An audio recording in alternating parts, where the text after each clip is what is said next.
All right, well, joining us now is our next guest, Mr. Paul Thompson from the British Conservatives in Paris. Sir, thanks very much for joining us this morning.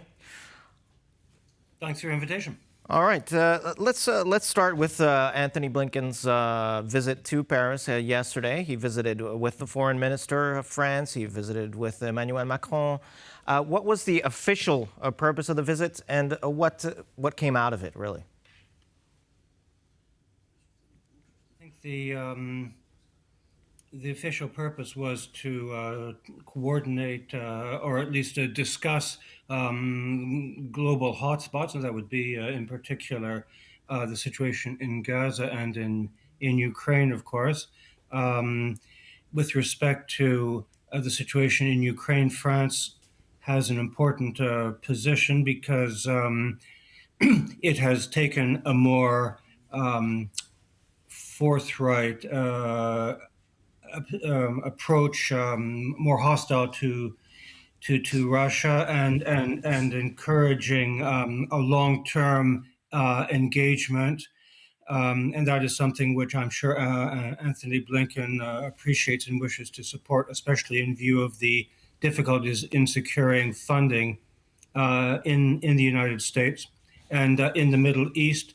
Although today, France is certainly not a major actor in the Middle East. It does have historic ties with both Israel and with Lebanon and other countries in the Middle East, and it is therefore a significant player on that front as well.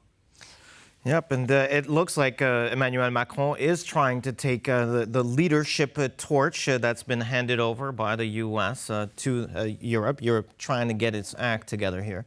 Let's take a quick look at what Mr. Blinken said yesterday. We discussed the imperative of continuing to support Ukraine so that it can effectively defend itself against the ongoing Russian aggression. That's for today.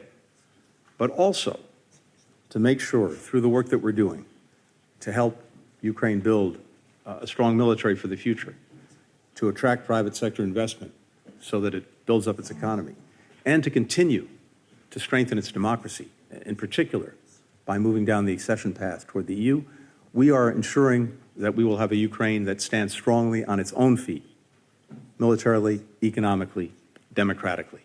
We are working day in, day out to effectively prevent the transfer of weapons and materials to Russia to fuel that war machine, to fuel its defense industrial base, including from Iran, from North Korea, and from China, something that we discussed today. This is not only a threat to Ukraine, it's actually a threat to European security as a whole. And so there's a strong interest on the part of France, on the part of all European countries, to do everything we can to prevent the ongoing bolstering of Russia's war machine.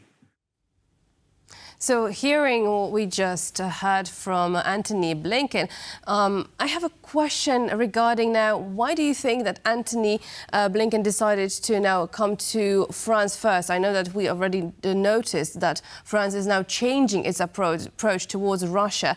But why do you think that, Antony Blinken decided to honor France in that way? I think there are a couple of reasons. One is that from an American point of view, it's very desirable to have France on side, and France over the years, over the decades, sometimes has taken on the role of the sort of troublemaker in the Western alliance.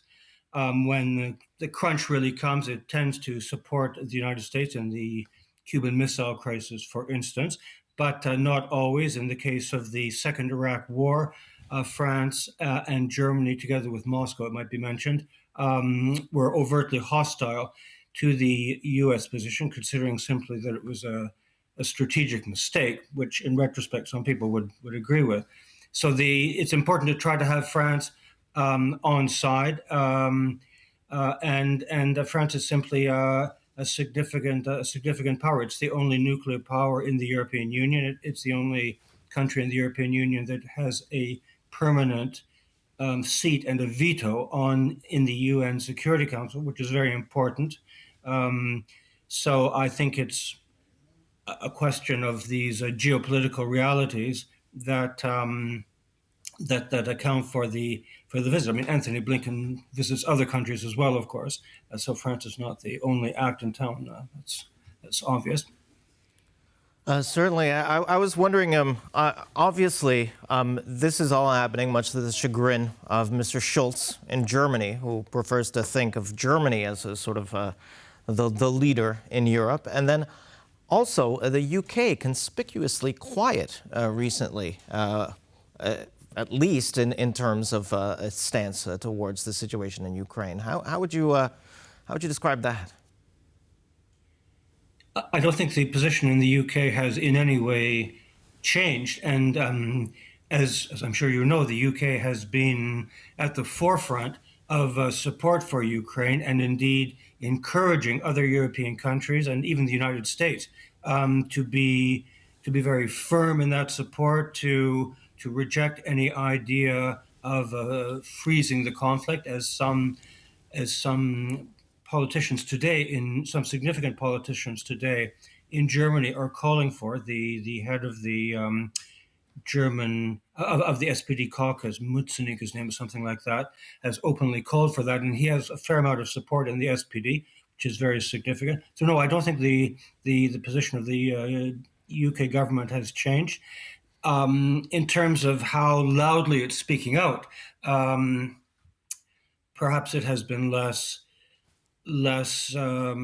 communicative, but that may be due to the big problems that the UK government presently has internally. It is consistently 20 points behind in the opinion polls to Labour. An election must be held by next January at the absolute latest, but it will probably be in the autumn.